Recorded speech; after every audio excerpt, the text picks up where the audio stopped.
Jiwon Kim sat in the underground control room of the Seoul Defense Network, watching the same boring displays she had been watching for 3 years. Green lights, steady signals, empty space. Nothing ever happened out here at the edge of human space. The most exciting thing that had occurred in months was when a cargo ship took the wrong route and appeared on her screens for 10 minutes. She sipped her cold coffee and checked the time. 2 more hours until her shift ended. 2 more hours of watching nothing happen while the universe stayed quiet and peaceful around Earth. Then her screen exploded with signals. Something massive had just appeared at the edge of the solar system. Not one ship, but dozens, hundreds. The computer was having trouble counting them all because they were so big and there were so many of them. Jiwon's coffee cup hit the floor and shattered. Her hands flew across the control panel, checking readings, running scans, trying to understand what she was seeing. The objects were enormous. The smallest one was larger than any ship humans had ever built. The largest was the size of a small moon. "Alert! Alert!" she called into her headset. "This is Seoul Defense Network. I have massive unknown contacts entering the solar system. Repeat, massive unknown contacts." Within minutes, every defense station on Earth was buzzing with activity. Admiral Minho Park was woken up in his quarters at the Pacific Fleet headquarters. He stumbled to his communications center, still putting on his uniform. "What do we have?" he asked. The voice of Colonel Sanchez came through from Luna Base. "Sir, we count over 200 ships. The largest one is 40 kilometers long. They're not broadcasting any signals we recognize. They're not responding to our attempts to communicate." Minho felt a cold weight settle in his stomach. 40 kilometers long. Humans had never built anything even close to that size. Their largest warship was barely 2 kilometers from nose to tail. "Time to Earth orbit?" he asked. "At their current speed, 18 hours, sir." 18 hours. Minho closed his eyes and thought, in 18 hours, everything might change. These ships could be explorers, traders, or scientists. Or they could be something else entirely. "Send the word to all defense networks," he ordered. "Full alert status, and get me a line to President Chen in Beijing. We need to call an emergency meeting of the Earth Defense Council." Across the planet, humans began preparing for something they had only imagined in their worst nightmares. The possibility that they were not alone in the universe had always existed, but they had hoped that when contact finally came, it would be peaceful. In her laboratory beneath the Swiss Alps, Hana Lee was pulled away from her work on new engine designs when her security clearance gave her access to the emergency broadcasts. She watched the radar displays showing the approaching fleet and felt her mouth go dry. She had been working on theoretical weapon systems for years, designs that existed only on paper because no one thought they would ever be needed. Suddenly, those theoretical weapons seemed very important. 12 hours after Jiwon first spotted them, the alien ships reached Earth's orbit. They moved into formation around the planet with military precision. Each ship took a specific position, creating a perfect sphere around Earth. No one could leave the planet without passing through their formation. Then they began to communicate. The message came through every communication system on Earth at the same time. Television, radio, internet, even emergency broadcast systems. The voice spoke in perfect English, Chinese, Spanish, Arabic, and dozens of other human languages. "People of the third planet," the voice said, "you will listen, you will understand, you will obey." Admiral Park sat in the emergency command center deep beneath the Rocky Mountains, surrounded by the leaders of every major nation on Earth. President Chen was there in person. Prime Minister Jackson had flown in from London. Chancellor Mueller had arrived from Berlin. For the first time in decades, every major leader was in the same room. "I am Commander Vextar of the Corvethian Empire," the voice continued. "Your species has been selected for integration into our domain. This is not a request. This is not a negotiation. This is an order." The room was dead silent. Every person listening knew they were hearing something that would change human history forever. "You have one rotation of your planet to consider your position," Vextar said. "When your yellow star rises again, you will surrender your military forces. You will surrender your governments. You will surrender your independence. Those who cooperate will be allowed to live and serve the Empire. Those who resist will be eliminated. The message ended. The room remained silent for almost a full minute. Finally, President Chen spoke. Admiral Park, what are our military options? Minho looked at the data displayed on the screens around them. 200 alien warships, each one larger than anything humanity had ever built. Weapons that could probably destroy entire cities. Technology that was clearly hundreds of years ahead of human capabilities. Honestly, sir, we have no military options. We can't fight ships that size with what we have. Our best weapons might scratch their paint. So we surrender? Asked Prime Minister Jackson. No, Minho said firmly. We don't surrender. We may not be able to win, but we don't have to make it easy for them. Chancellor Muller leaned forward. What are you suggesting, Admiral? I'm suggesting we tell them exactly what humans do when someone tries to tell us what we have to do. Minho said. We tell them to go to hell. The room erupted in discussion. Some leaders argued for surrender, pointing out that resistance would only get people killed. Others supported the Admiral's position, saying that some things were worth dying for. The debate went on for hours. Meanwhile, around the world, ordinary humans were making their own decisions. In Tokyo, workers began moving important equipment underground. In New York, families started stockpiling food and water. In Moscow, engineers began working around the clock to modify civilian ships into makeshift weapons. Ji-won Kim worked through the night, coordinating communications between defense networks around the globe. She had never seen anything like the cooperation that was emerging. Countries that had been enemies for decades were sharing intelligence and resources. Old arguments were forgotten in the face of a common threat. As dawn approached over the Rocky Mountains, the Earth Defense Council reached their decision. Admiral Park would deliver humanity's response to the Corvethian Empire. He sat alone in the communications center, looking into a camera that would broadcast his words to the alien fleet. He thought about what he wanted to say, how he wanted to represent his species in this moment that would define their future. When the connection was established, Minho looked directly into the camera and spoke 4 simple words. Come and take it. The response from the alien fleet was immediate. Vextar's voice came through the communication system again, but this time he sounded different. Confused. You refuse our generous offer of integration? He asked. We refuse to be slaves, Minho replied. If you want our planet, you'll have to fight for it. There was a long pause. When Vextar spoke again, his voice carried something that might have been surprise. You understand that resistance is hopeless? You understand that we have destroyed civilizations that were far more advanced than yours? We understand, Minho said. And we don't care. Some things are worth fighting for, even when you can't win. Another pause. Longer this time. Very well, Vextar finally said.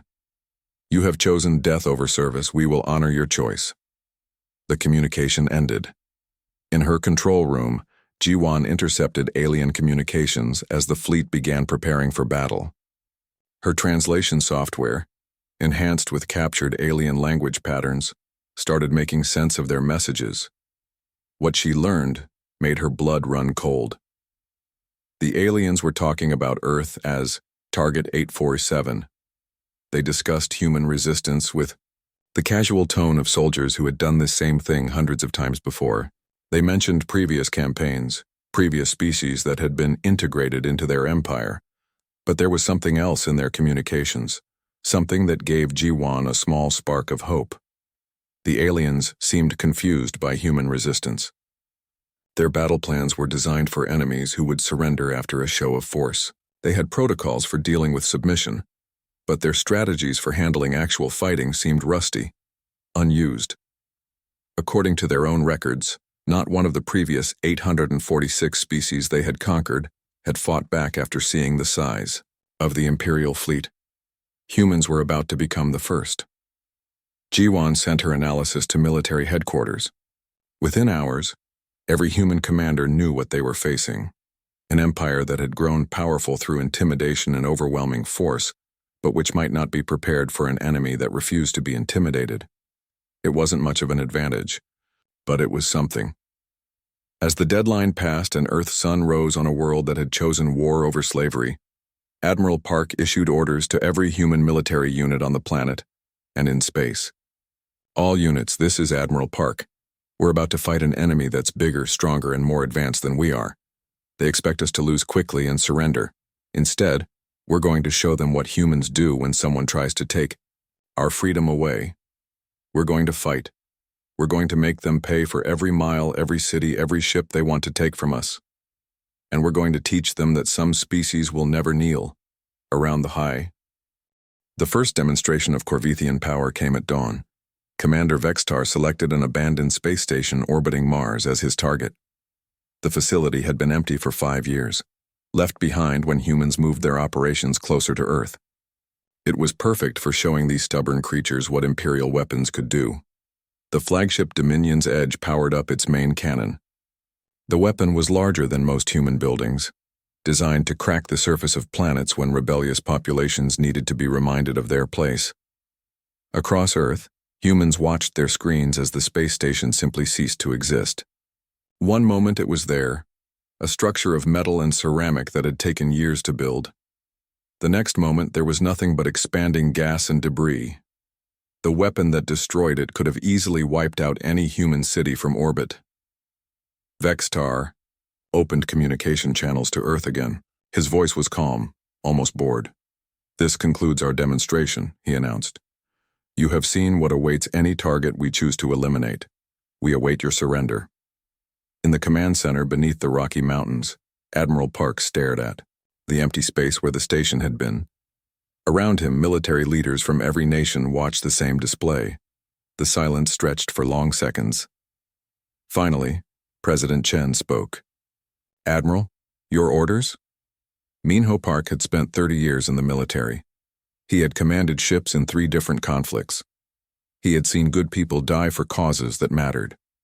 But he had never faced anything like this. He looked around the room at faces that reflected his own thoughts. They were outgunned, outclassed, and probably doomed.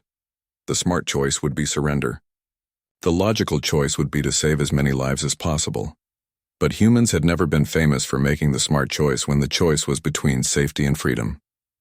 "All units," Park said into his communication system. "This is Admiral Park. Execute Operation Defiance. All ships, all pilots, all weapons. Hit them with everything we have." Lieutenant Taehyung Choi was already strapped into his fighter when the order came through. Around him, 49 other pilots were making final checks on their ships. The human fleet was tiny compared to the alien armada, but every pilot was ready to fly. "Phoenix Squadron, this is Phoenix Leader," Taehyung said into his radio. "You all heard the Admiral. We're going to show these aliens what human pilots can do." The response came back from 49 voices. "Copy, Phoenix Leader, let's go fishing." It was an old joke from the Academy. When the enemy was too big to fight fairly, you went fishing. You looked for the biggest target you could find and tried to take it down. Today, they were fishing for a 40-kilometer warship.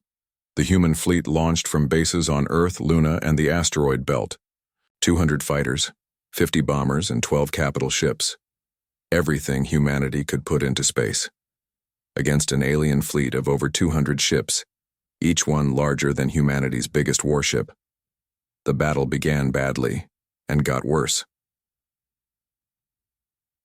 Corvethian point defense systems opened fire as soon as the human ships came within range. Beam weapons that could slice through starship armor like paper began picking off fighters one by one. Taehyung watched his wingman disappear in a flash of light, then another pilot, then another. But the human ships kept coming.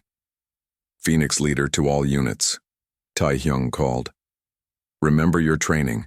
Fast, low, and stupid. Make them work for every shot."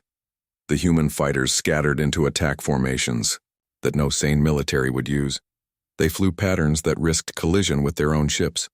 They used asteroids and debris as cover, accepting damage from flying rocks to avoid alien weapons. Most importantly, they refused to retreat. For the first time in over 2 centuries of conquest, Commander Vexitar found himself dealing with an enemy that wouldn't break and run when faced with superior firepower. "Sir," his tactical officer reported, "the humans are continuing their attack despite 70% casualties." Vexitar studied the display showing the battle. Human ships were dying in dozens, but the survivors kept pressing their attack. Several were attempting ramming runs against Imperial vessels. Others were firing weapons at point-blank range, accepting certain destruction to deliver their attacks. "What are they hoping to accomplish?" he wondered aloud. His question was answered when a group of human bombers, led by a fighter that should have been destroyed minutes ago, broke through the defensive screen around the Dominion's edge. Taehyung's ship was held together by emergency patches and luck. His weapons were gone, his shields were down, and half his instruments were dead. But his engines still worked, and he still had one torpedo left. "Phoenix leader to bomber group," he called. "I'll draw their fire. Hit them with everything you have." He threw his crippled fighter into a wild spiral around the massive Imperial flagship, drawing the attention of every defensive gun on the ship. Behind him, the human bombers launched their entire payload at the ship's shield generators. The torpedoes detonated against barriers that could stop planet-killer weapons. For a moment, nothing seemed to happen. Then something impossible occurred. The Dominion's edge's shields flickered. It lasted less than a second. The generators recovered immediately. But for one brief moment, the flagship of the Corvethian Empire had shown vulnerability. On the bridge of the Dominion's edge, every officer stared at their displays in shock. In 200 years of service, their shields had never been compromised by any enemy weapon. "Damage report," Vexitar ordered.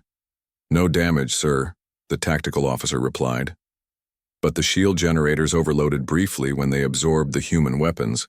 The energy output was unexpected. Vexitar studied the readings. The human weapons were primitive by Imperial standards, but they had been fired at such close range that their combined energy output had briefly overwhelmed the ship's defenses. It should have been impossible. Human technology was centuries behind Imperial capabilities. But somehow it had happened. The battle continued for another hour. When it ended, 90% of the human fleet had been destroyed. The survivors limped back toward Earth, their ships barely capable of flight. By any military standard, it had been a complete Imperial victory, but Vexitar felt no satisfaction as he watched the human survivors retreat. For the first time in his career, he found himself filing a request for reinforcements. On Earth, the defeat was broadcast live to every human settlement. People watched their heroes die in space, watched their best ships reduced to wreckage and vapor. But instead of despair, something else began to spread through human space. In her laboratory beneath the Swiss Alps, Dr. Hannah Lee studied every piece of data from the battle. She analyzed the moment when the Imperial shields had flickered, examined the energy readings, calculated the power requirements. "It's possible," she whispered to herself as the numbers came together. "They can be hurt." Her assistant, Dr. Soo-young Nam, looked up from her own analysis. "What did you find?" "Their shields are powerful, but they're designed to handle specific types of energy," Hannah explained. "They're prepared for advanced weapons that follow certain patterns. Our weapons are so primitive that their defenses aren't calibrated to handle them efficiently." Soo-young frowned. "So our weapons are effective because they're outdated?" "Not outdated," Hannah said, her excitement growing. "Unexpected. Their technology is so advanced that it's specialized. It knows how to stop a plasma cannon that fires in the megawatt range, but it doesn't know how to efficiently handle a chemical explosive that detonates at close range." She pulled up a new display showing Corvethian ship designs. "Look at this. Their ships are built to fight other advanced civilizations. Long-range, energy weapons, guided missiles, beam attacks. They're not designed to fight someone who flies directly at them and sets off crude explosives."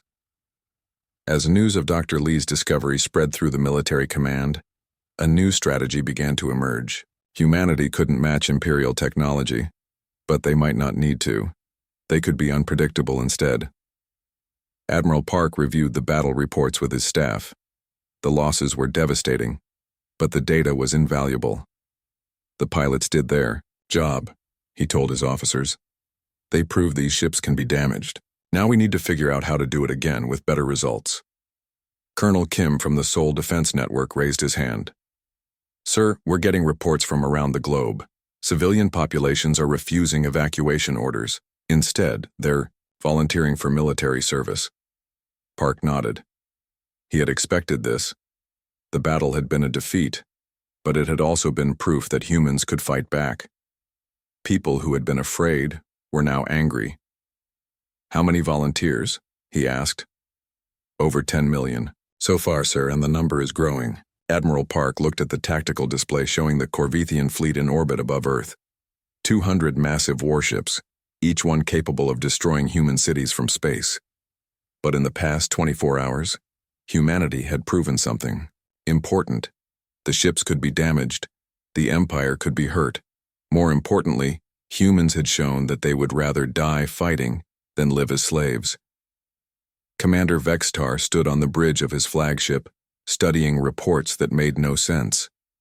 Intelligence briefings from Imperial Command described hundreds of previous conquests.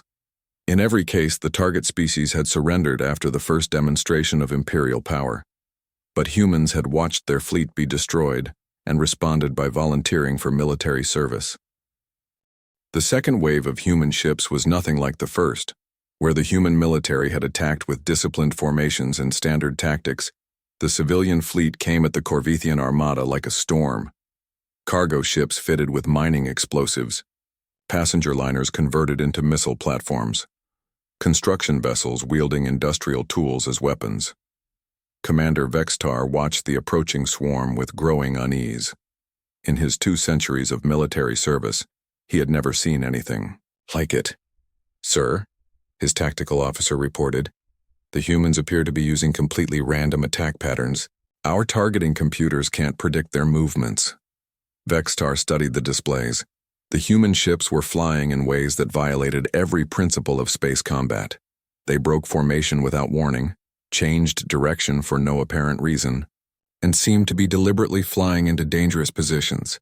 They're not following any tactical doctrine, he observed. No, sir, the tactical officer agreed. It's as if each ship is making its own decisions about how to attack. That was exactly what was happening. Captain Dong-Hyun Yu commanded a converted cargo hauler called Seoul's Pride. 3 days ago it had been carrying consumer goods between Earth and the asteroid belt. Now it was packed with explosives and heading straight for the nearest Imperial warship. All ships. This is Seoul's Pride, Dong-Hyun broadcast on the civilian frequency.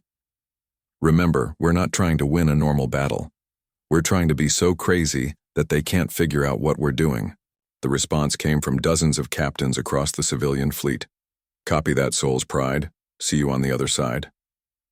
The civilian attack began with a mining ship called Iron Mountain ramming directly into an Imperial destroyer's shields. The explosion did no damage to the alien vessel, but it created a massive electromagnetic pulse that temporarily blinded its sensors. In that moment of blindness, 6 cargo ships swarmed the destroyer and detonated their payloads simultaneously. The Imperial ship's shields held, but they flickered again.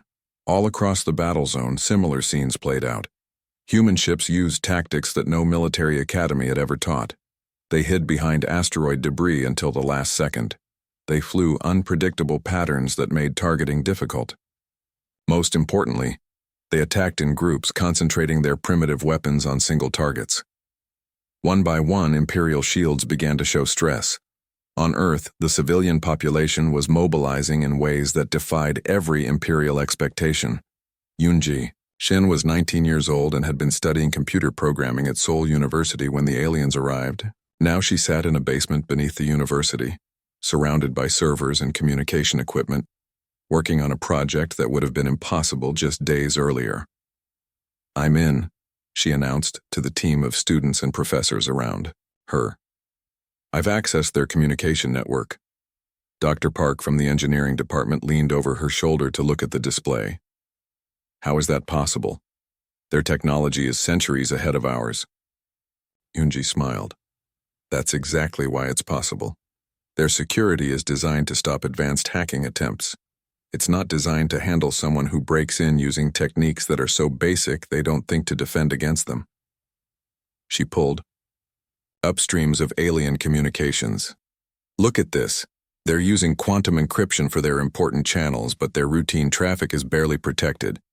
They think we're too primitive to understand their language. Can you disrupt their communications? Dr. Park asked. Better than that, Yunji said. I can listen to everything they're saying, and I can feed false information into their routine systems. While the civilian fleet battled in space, Yunji began her own war in the digital realm. She intercepted Imperial communications and learned their tactical plans. She fed false sensor readings into their systems, making human ships appear in locations where they weren't. Most importantly, she began to understand how the aliens thought about warfare. They were methodical, careful, and predictable. Every move followed established protocols developed over centuries of conquest. That predictability was about to become their weakness. In the command center beneath the Rocky Mountains, Admiral Park received reports that changed everything. Sir, Colonel Sanchez reported from Luna Base. Dr. Lee has finished her analysis of the captured alien technology. She has a proposal. Hana Lee's image appeared on the main screen. She looked exhausted, but excited. Admiral, I found something important, she said. The aliens' weapons and shields operate on frequency-specific energy patterns. They're incredibly efficient at handling certain types of energy, but completely unprepared for others. Explain, Park ordered. Think of it like this, Hana said. Imagine you have a sophisticated lock that can stop any modern key, but you've never seen an old-fashioned skeleton key, so you don't know how to defend against it. She pulled up technical diagrams. Their shields are designed to handle plasma weapons, particle beams, and fusion explosives. But they're not designed to handle simple chemical reactions, electromagnetic pulses, or kinetic impacts. Admiral Park studied the data. What are you proposing, Doctor? I'm proposing we stop trying to match their technology, Hana said. Instead, we use weapons so primitive that their defenses can't handle them efficiently. Primitive weapons against advanced starships? Park asked. Primitive weapons against advanced starships that don't know how to defend against primitive weapons, Hana corrected. Admiral, we've been thinking about this wrong. We don't need to build better weapons, we need to build unexpected weapons. Within hours, every human manufacturing facility was retooling for war, but instead of trying to build advanced energy, weapons, they were creating something the galaxy had never seen before. They were building weapons designed to be as primitive and unpredictable as possible. The siege of Earth began 2 weeks after the first alien demonstration. Commander Vextar had requested and received reinforcements. The Imperial fleet now numbered over 400 ships. Surely, he thought, this would be enough to break human resistance. He began with orbital bombardment of military targets, following standard Imperial doctrine. His ships targeted human defense installations, weapon factories, and command centers. But the humans had learned from their defeats. The installations his ships destroyed were empty. The humans had moved everything underground or dispersed it among civilian populations. Every factory he bombed had already moved its equipment to hidden locations. Worse, every attack was met with immediate retaliation. Captain Kyungmin Cha led one of the new human special forces units created specifically to fight the aliens. His team specialized in what they called impossible missions. Remember, Kyungmin told his squad as they prepared for their latest operation, the aliens think like a military. They expect us to behave like a military, so we're going to behave like something else entirely. His team's target was an Imperial supply depot that had been established on the moon. The aliens had placed it there because they thought it would be safe from human attack. They were wrong. Kyungmin's team approached the depot using a technique that no military manual had ever described. They hid their attack ships inside civilian cargo containers, then had those containers delivered to the depot as part of a fake surrender shipment. When the containers were opened inside the alien facility, armed humans poured out. The aliens fought back, but they were defending against an attack that came from inside their own base. Their weapons and tactics were designed for external threats, not for enemies who appeared in their midst. The depot was destroyed, and Kyungmin's team escaped before reinforcements could arrive. Similar attacks began happening all over human space. Alien supply lines were disrupted by humans who appeared where they shouldn't be able to appear. Imperial communication relays were sabotaged by teams that used tactics no proper military would employ. Most frustrating for the aliens, the humans seemed to be getting better at fighting them. Every failed attack became a learning experience. Every defeat led to new tactics. The humans were adapting faster than Imperial strategists could develop countermeasures. Commander Vextar found himself in a situation he had never experienced. He was winning every battle, but somehow losing the war. "Sir," his intelligence officer reported, "we've intercepted human communications. They're calling this conflict the Learning War." "The Learning War?" Vextar asked. "Yes, sir. They appear to view each defeat as an educational opportunity. They're analyzing our tactics and developing countermeasures faster than we can adapt our strategies." Vextar studied the latest reports. In the past month, his forces had destroyed dozens of human facilities and thousands of human ships. By any measure, they were winning decisively.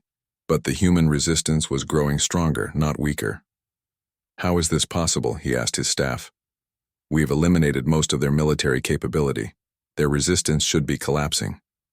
"Sir," the tactical officer said hesitantly, "I believe the problem is that we're fighting the wrong war." "Explain." "We're fighting a conquest war, sir, but they're fighting a survival war. Our goal is to force their surrender. Their goal is to make conquest so costly that we abandon the effort." Vextar realized the truth of those words. Every human defeat was Pyrrhic for the Empire. Yes, they destroyed human ships and installations, but every victory required more resources. 6 months into the invasion, the Corvethian Empire faced something they had never encountered in 3 centuries of conquest, an enemy that was getting stronger. Commander Vexitar stood in his private quarters aboard the Dominion's edge, staring at reports that made no sense according to everything he knew about warfare. The humans should have been broken by now. Their infrastructure was in ruins, their military was scattered, and they had lost every major battle. But instead of surrendering, they had somehow become more dangerous. "Enter," he called when the door chimed. His aide, Sub-Commander Krill, stepped inside carrying another stack of reports. "Sir, the latest intelligence summaries from the planetary surface." Vextar took the reports and began reading. Each page made the situation sound worse. Human resistance cells were operating in every major city. They had developed weapons that Imperial sensors couldn't detect or classify. Their communication networks had somehow become more sophisticated, despite having most of their technology destroyed. "How many human fighters do we estimate are currently active?" Vextar asked. "Intelligence believes there are approximately 50 million humans directly involved in resistance activities, sir." Vextar looked up sharply. 50 million. 6 months ago, their entire military numbered less than 10 million. "Yes, sir. It appears that civilian populations have been recruited into military service." That was putting it mildly. What had actually happened was that ordinary humans had decided to become soldiers.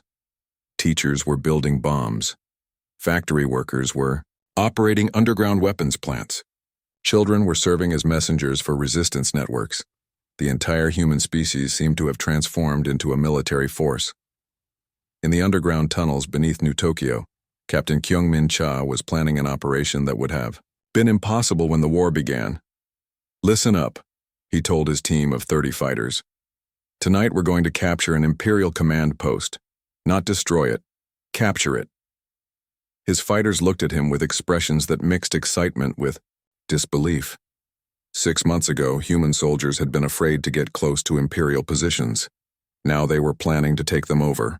"Sir," Sergeant Han asked, "how are we supposed to capture a position defended by troops in power armor?" Kyungmin smiled. "With weapons that their power armor wasn't designed to handle." He gestured to the equipment spread across the table. It looked like a collection of garage tools and kitchen appliances.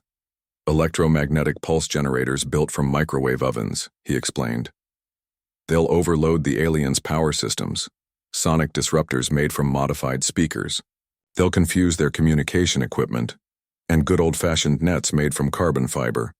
Their armor is designed to stop energy weapons, not to handle being tangled up." Sergeant Han picked up one of the modified microwave units. "This will really disable their power armor?"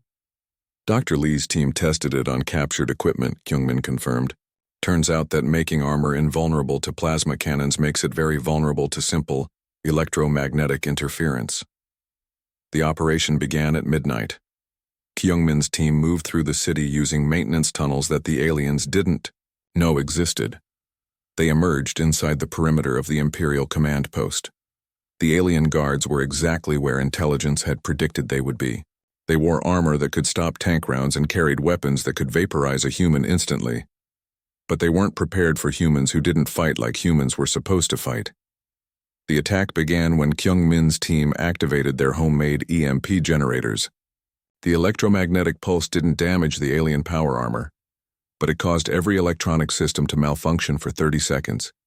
In those 30 seconds, the humans attacked with nets, sonic disruptors, and weapons that did nothing more, then confuse and disorient their targets. When the alien systems came back online, they found themselves prisoners of an enemy they had been ordered to consider primitive. How? The alien commander asked through his translator when he was brought before Kyungmin. Simple, Kyungmin replied. You built your defenses to stop advanced weapons. We built our weapons to be as unadvanced as possible. The captured command post gave humans access to Imperial communication codes, tactical plans, and most importantly, intelligence about how the aliens thought. Similar captures were happening across the planet. Human resistance fighters were learning to use the Empire's own technology against them. In her expanded laboratory complex beneath the Swiss Alps, Dr. Hana Lee was working on something that would change the war forever. The problem, she explained to her team, is that we've been thinking too small. We've been building weapons to hurt individual ships or soldiers. But the real target should be their entire technological infrastructure. Dr. Soo-young Nam, now, her chief assistant, looked up from her computer. What do you mean? Their technology is incredibly advanced, but it's also incredibly standardized, Hana said. Every Imperial ship uses the same type of power system. Every piece of armor operates on the same frequency. Every communication device follows the same protocols. She pulled up a new display showing Imperial technology patterns. They've created an empire based on technological uniformity. It makes them efficient, but it also makes them vulnerable. Vulnerable how? Asked Dr. Kim from the engineering team. If we can find the right frequency, the right signal, the right type of interference, Hana said, we can potentially disrupt their entire fleet at once. The project took 3 months. While human resistance fighters battled Imperial forces on the surface, Hana's team worked to understand the fundamental principles behind Corvethian technology. They studied captured equipment, analyzed energy patterns, and gradually built a picture of how Imperial systems worked. The breakthrough came when Eunji Shin, now working directly with Hana's team, discovered something hidden in the alien communication networks. Look at this, she said, pulling up streams of data. Their entire empire is controlled by a central management system. Every ship, every installation, every piece of equipment receives constant updates and instructions from Imperial Command. Hana studied the data flow. It's like a giant computer network. Exactly, Yoonji said. And like any computer network, it can be hacked. But we tried hacking their systems before, Dr. Nam pointed out. Their security is too advanced. Their security is too advanced to stop advanced hacking, Yoonji corrected. But what if we don't try to hack them? What if we just confuse them? She pulled up a new display showing the Imperial communication protocols. Look at this. Their systems are designed to handle complex, encrypted communications, but they're not designed to handle simple, repetitive signals. You mean like spam? Dr. Kim asked. Yoonji grinned. Exactly like spam. We flood their networks with so much simple, meaningless data that their advanced processing systems can't handle it. The plan that emerged was audacious.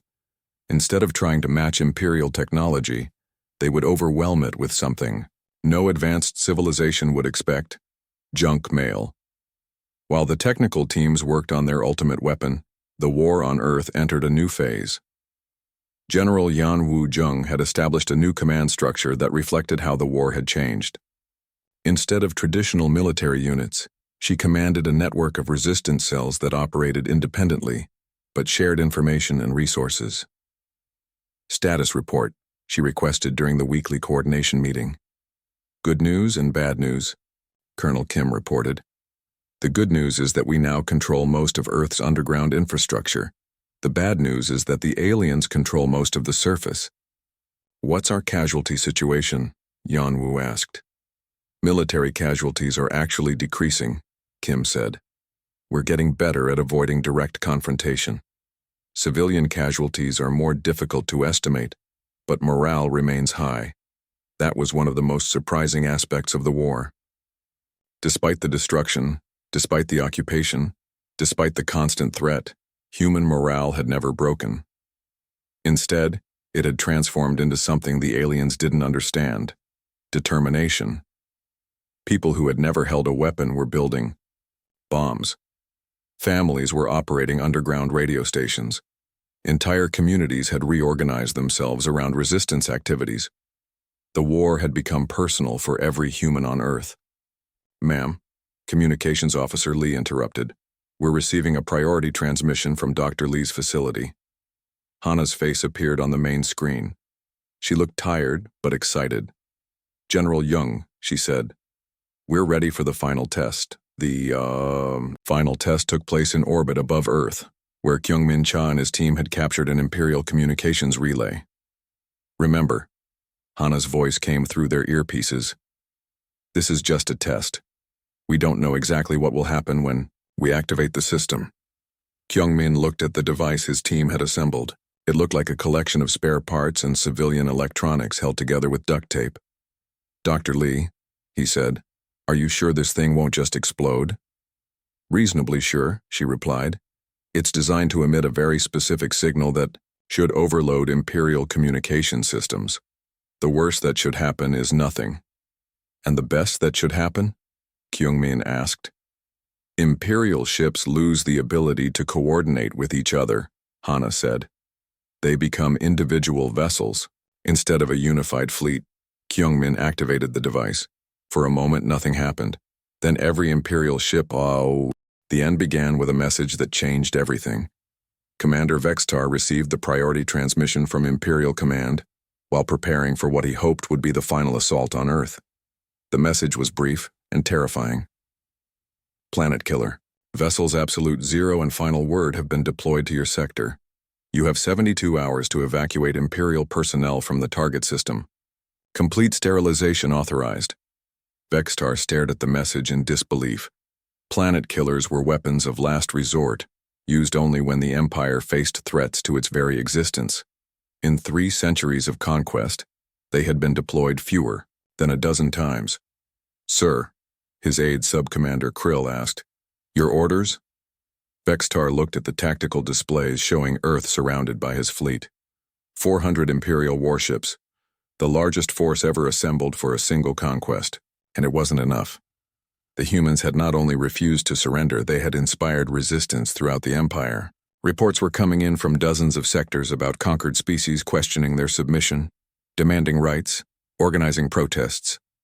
The human war had become something far more dangerous than a simple conquest. It had become an idea. Begin. Evacuation procedures, Vexistar ordered. All personnel to be off-planet within 60 hours. On Earth, Yoonji Shin was monitoring Imperial communications when she intercepted the evacuation orders. Dr. Lee, she called across the underground command center. You need to see this immediately. Hana Lee rushed to Yoonji's station and read the translated messages. Her face went pale. How long do we have? She asked.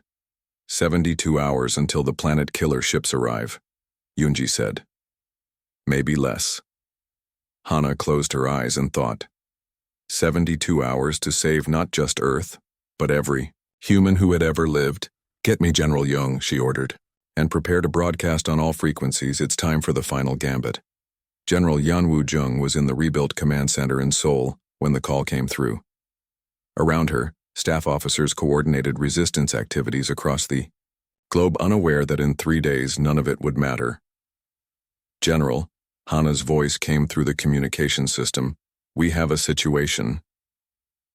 Yanwu listened to the briefing with growing horror.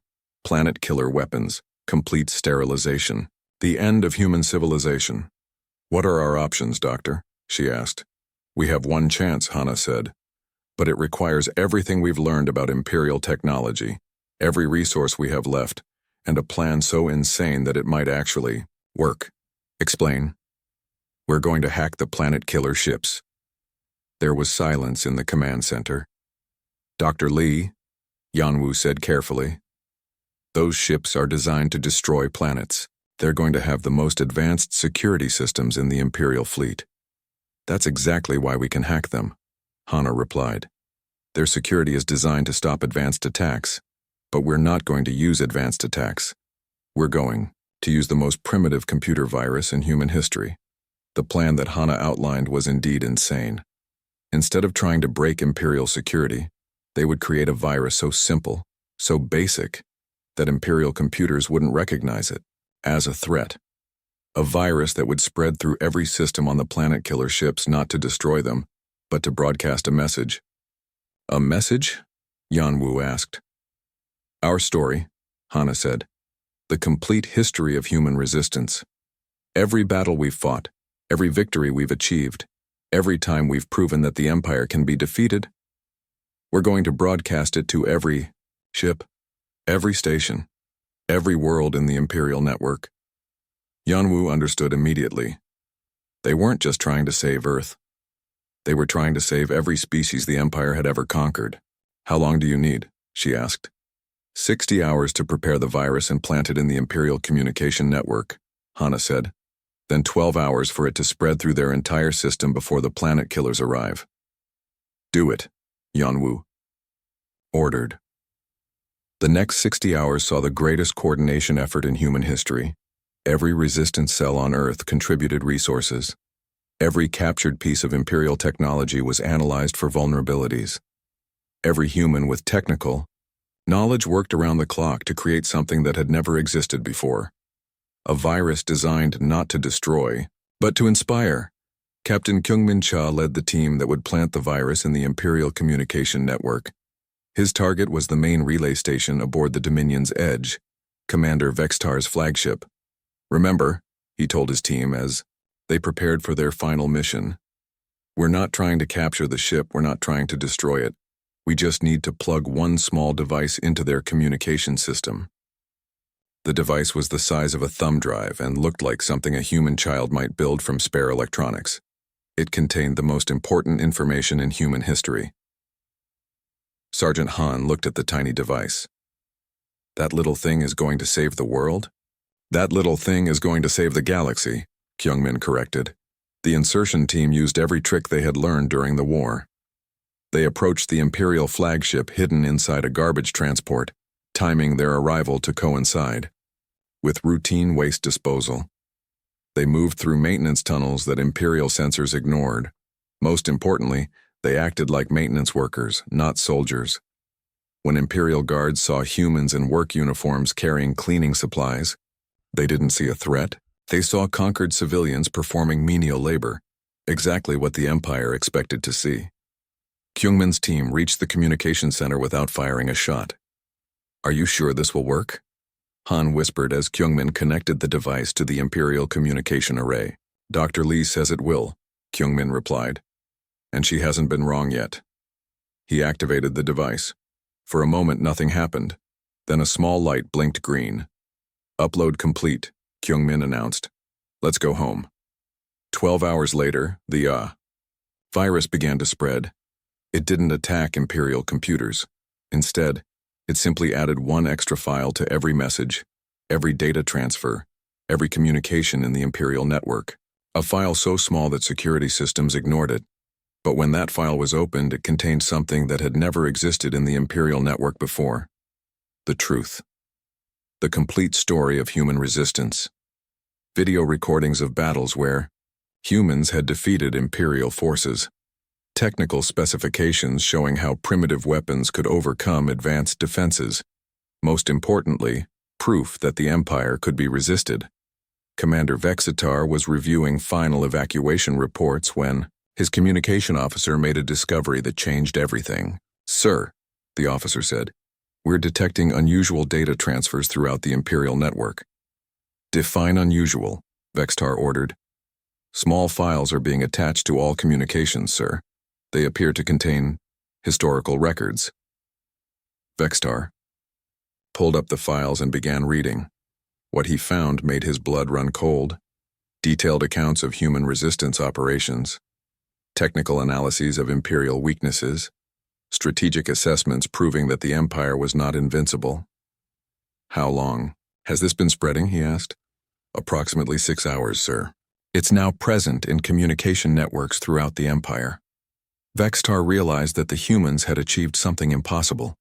They had turned the Empire's own communication system into a weapon, but not a weapon designed to destroy. A weapon designed to educate.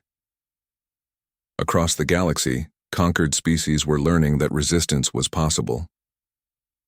On the mining world Keth 7, workers who had labored in Imperial factories for 2 centuries read about humans who had built weapons from household items. On the agricultural planet Des 2, farmers who had never questioned Imperial rule learned about human civilians who had become soldiers overnight. On the industrial world Van 5, engineers who had built Imperial ships discovered that humans had defeated those same ships using primitive technology. Most importantly, they learned that freedom was worth fighting for. The reports began reaching Imperial command within hours. Work stoppages on 17 worlds, protests on 43 planets, open rebellion on 6 major colonies. The human virus wasn't destroying Imperial computers. It was destroying Imperial control. The planet killer ship's absolute zero and final word dropped out of hyperspace exactly on schedule. Each vessel was 20 kilometers long and carried enough firepower to crack a planet's crust. Commander Vextar received orders to clear the area for sterilization, but as he prepared to withdraw his fleet, something unprecedented happened. "Sir," his communication officer reported, "we're receiving a transmission from the planet killer cruise." "Put it through," Vextar ordered. The voice that came through belonged to Fleet Admiral Korath, commander of the Absolute Zero. "Commander." "Vextar," Admiral Korath said, "we have a problem." "Sir?" "My crew has been exposed to the human virus," Korath said. "They're asking questions about the necessity of this mission, about whether planet killing is justified, about whether the Empire has the right to destroy an entire species." Vextar felt something like panic rising in his chest. "Sir, your orders are clear." "My orders are clear," Korath agreed, "but my crew is refusing to carry them out. They want to know why we're destroying a species that has proven resistance is possible." Similar reports came from the final word. The crews of both planet killer ships had been infected with something more dangerous than any computer virus. They had been infected with doubt. Young Minji Huang stood in the ruins of Seoul looking